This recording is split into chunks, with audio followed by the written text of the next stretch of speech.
Hi all! ఈరోజు అయితే afternoon లంచ్‌లోకి రాగి సంగటి చేసుకుంటున్నాను. అందులోకి పప్పుచారు చేస్తున్నాను.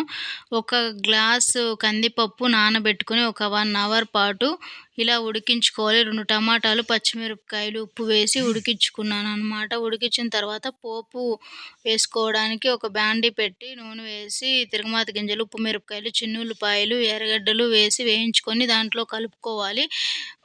చింతపండు చిన్న నిమ్మకాయ సైజ్ అంతే కూడా పిసికి దాంట్లో వేసుకోవాలి.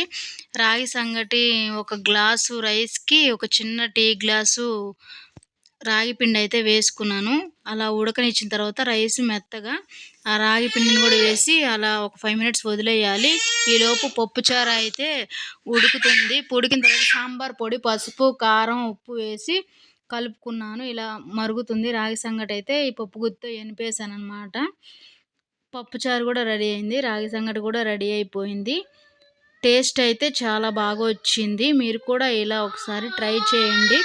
నాకు తెలీదు. ఇది మా అమ్మని అడిగి చేసుకున్నా అనమాట. ఈ వీడియో గనుక నచ్చినట్లయితే ఒక చిన్న లైక్ చేసి మన ఛానల్‌ని సబ్స్క్రైబ్ చేసుకోండి ఫ్రెండ్స్. అంతే ఈ వీడియో. బాయ్. ఎలా ఉందో చెప్పండి మీరే.